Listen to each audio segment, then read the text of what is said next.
This year is a very special year because it marks like 5 years since I've been doing comedy and 1 year since I've been doing comedy full time. Thank you. Thank you. Thank you.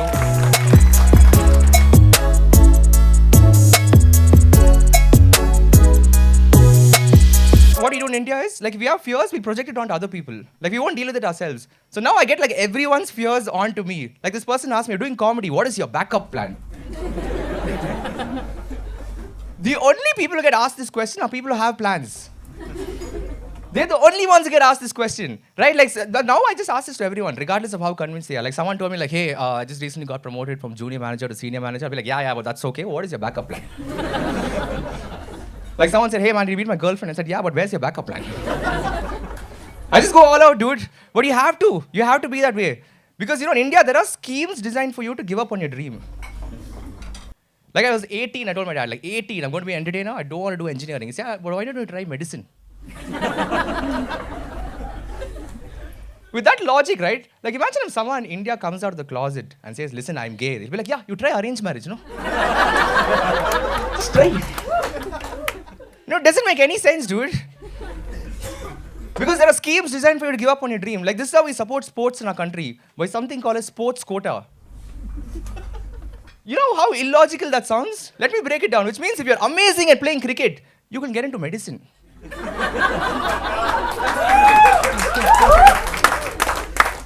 But imagine going to that doctor who became a doctor because of sports quota. Like I'm going to get like some open heart surgery. I'll be like, "Oh, so how did you become a doctor? Batting, dude." You know how sports quota is such a scam? Like, say, your dream is for you to play cricket. Your parents want you to get into medicine. They'll take your dream, use it to kill your dreams, and help them achieve their dreams.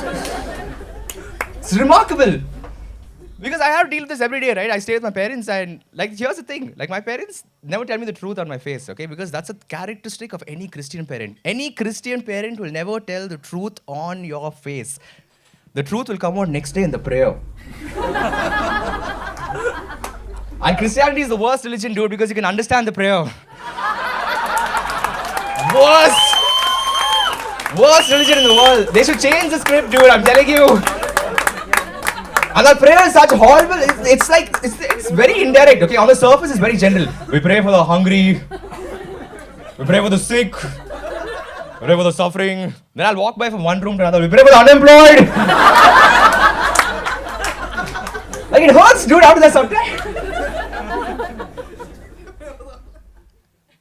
Because I think, the only thing that's good about doing this job, one of the best things is that you're your own boss. You can tell anyone anything. And that, I think, it's so amazing because that freedom gets to you at some point, dude.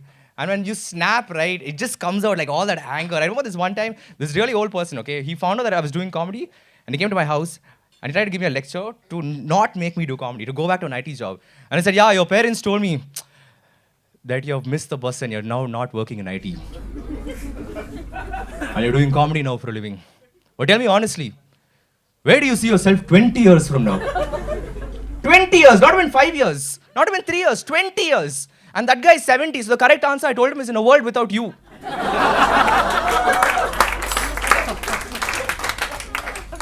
But I think the biggest question was, like, my mom asked me this question, okay? It's like, you see, you're doing comedy now, you must understand, like, no one's going to marry you, right? No one's going to marry you, because how are you going to explain to that girl's parents that you do comedy?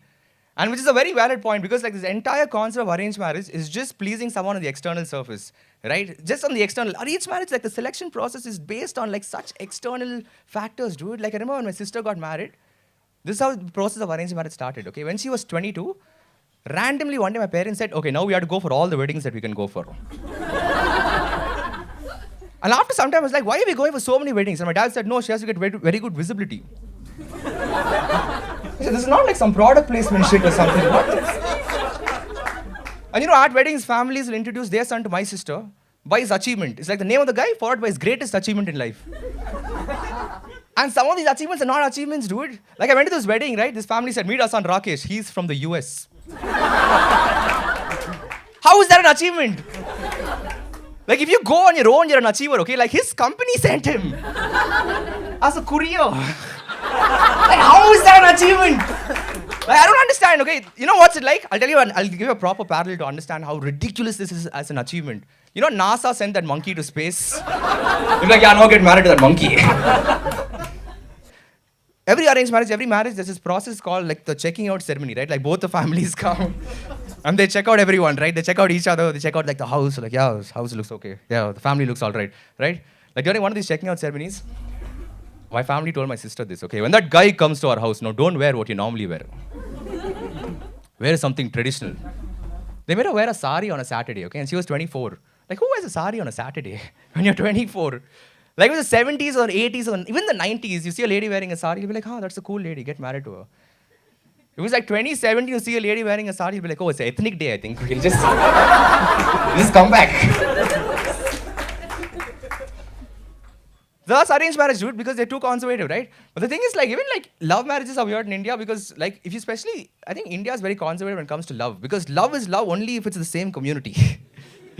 Like, look at all our matrimonial websites. Like, look at all our matrimonial websites, like Rajasthani matrimonial, which means they're like Rajasthani should get married to only Rajasthanis, Tamilians should get married to only Tamilians, Malayalis should get married to whoever is willing to marry them, right? It's very weird. There is true love. That's one thing, man. You can only love if it's the same community. But the other thing is, like, parents, I think, like, a lot of conservative parents, and I speak for a lot of you over here, are very conservative when it comes to love, dude. Like, I remember 17, I'm seeing my first girlfriend, okay? And my dad found out. He found out. That's how I had to tell him about it. He found out, right? Because Indian parents can find out if you're in a relationship. They look at your face and be like, ah, he's happy. You have to hide your happiness, dude. First rule in relationships in a conservative family, hide your happiness. Be depressed. Show your therapy bills everywhere. Because that's how they found out. And like my dad found out and he said, I want to give you some relationship advice. He's like, oh, cool. Not bad, dude. My dad's going to talk to me about relationships. So after dinner, he said, like, okay, I want to talk to you. He said, yeah, don't get into any relationship. That is not relationship advice. That's anti-relationship advice. Right? So now if you stay with such parents, right? Like every phone call you have with your girlfriend has to be like a really official phone call. Like when you're 17, you're seeing a girl, you're in college, she's in college, right? And then you're on a call and she ends the call like, okay, bye, I love you. I like to be like, yeah. You too study well. And if you want to have a proper phone call, you have to go to the bathroom, dude. You have to go to the bathroom, you have to lock the door, you have to put the shower on. You had to put the shower on. Because Indians are the only people in the planet who will knock the door when you're in the toilet and ask you this amazing question, what are you doing inside?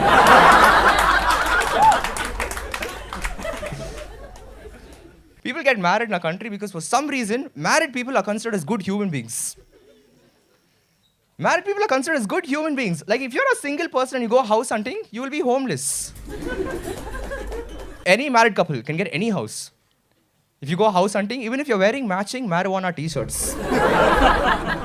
Any house, right? House owner will be like, oh, that's the leaf, but they're married. Must be Tulsi. Yeah. Set up your Ayurvedic practice also here. Yeah. So stupid, dude. Married people get away with so much of shit.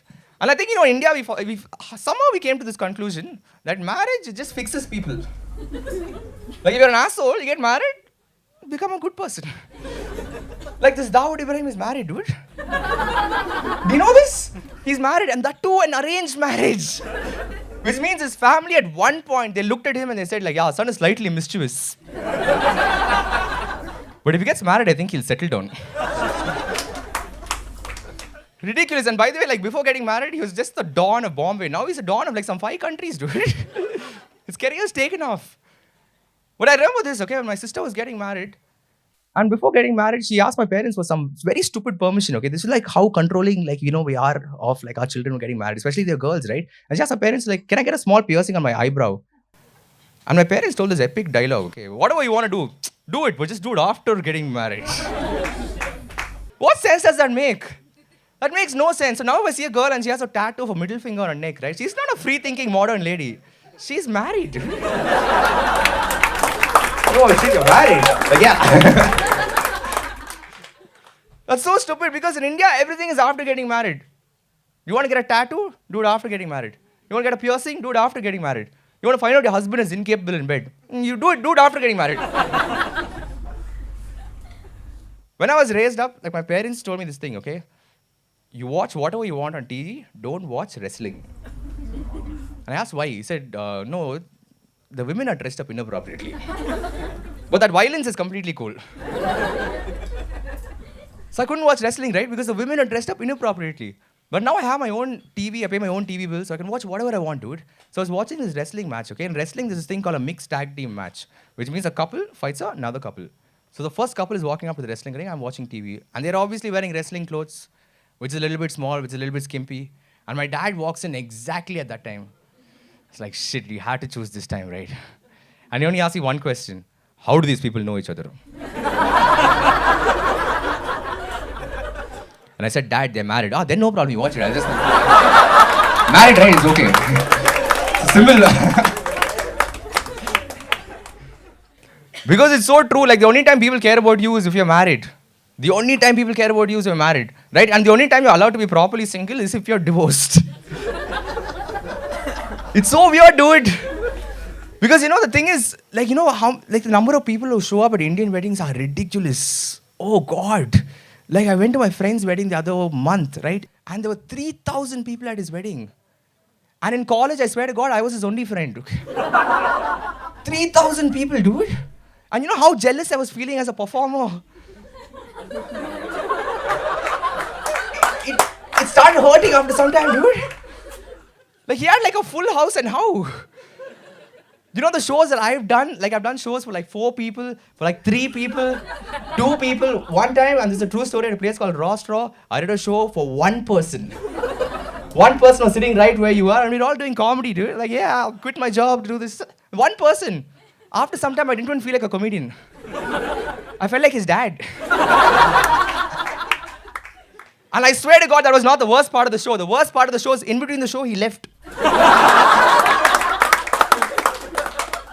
As a comedian, I've never been prepared for a situation where the audience has said, thanks, that's been my time.